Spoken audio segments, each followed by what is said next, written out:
Hello, Morongo Basin and listeners around the world online at Z107.7fm.com. This is your Z107.7 local news for Saturday, August 26th, 2023.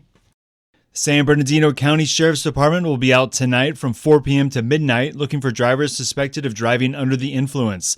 The San Bernardino County Sheriff's Department reminds the public that impaired driving is not just from alcohol. Some prescription medications and over-the-counter drugs may interfere with driving.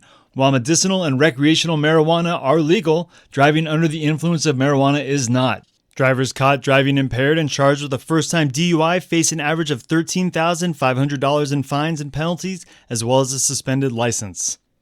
After a couple weekends of celestial and atmospheric excitement, it feels like this weekend is returning to normal, and that includes our public lands. Here with an update on the national park is Heather Clisby. Joshua Tree National Park has reopened after Tropical Storm Hilary dropped 2 inches of heavy rainfall onto the park. Flooding from the rain washed sand and debris over the roads and trails, but the national park reports that staff has been working very hard on clearing roadways, trails, and campgrounds throughout the park. All campgrounds in the park are now open except Bell and White Tank, which are closed for the summer season. Wilderness backpacking is also open, with the exception of Pine City and Covington Flats, which is closed through Monday. Reservations are back open and can be made at recreation.gov. A full fire ban is still in effect. Temperatures are back up in the triple digits and fire dangers persist despite last weekend's rain. Wood burning and charcoal fires, including campfires, and charcoal barbecues are prohibited. The following roads are closed: Covington Flats, Pinkham Canyon, Thermal Canyon, and Geology Tour Road. They will remain closed until additional maintenance can be made. Many sections are still muddy or even filled with puddles and will need extra attention. Please be patient while park crews are assessing and making these roads safe again. While you are visiting the park, please keep an eye out for leftover sand in the roads and wildlife drinking from puddles.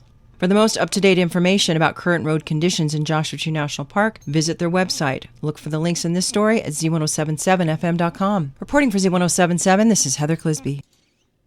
Park managers have reopened 49 Palms Oasis and the Trail to the Oasis. The area was closed in early August to allow bighorn sheep undisturbed access to surface water. However, the recent rain event has refilled water sources in the park, increasing water availability for the wildlife. Though the area is open, park rangers recommend saving the hike until there is cooler weather. The 49 Palms Trail is only 3 miles round trip, but it's deceptively difficult. There's no shade along the trail, and changing elevation and uneven footing makes the 3 miles feel a little bit longer than some hikers may expect. More information on visiting during the summer heat at Joshua Tree National Park can be found at a link at this story on our website, Z107.7fm.com.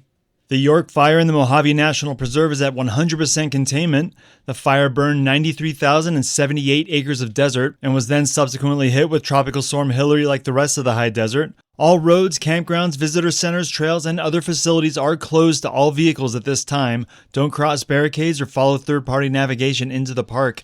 We'll have more on the impacts of the flooding and the cleanup and restoration of the National Preserve as the Park Service begins their efforts to restore the land and plant life scorched by the largest wildfire the state has seen this year. The cause of the wildfire is still under investigation.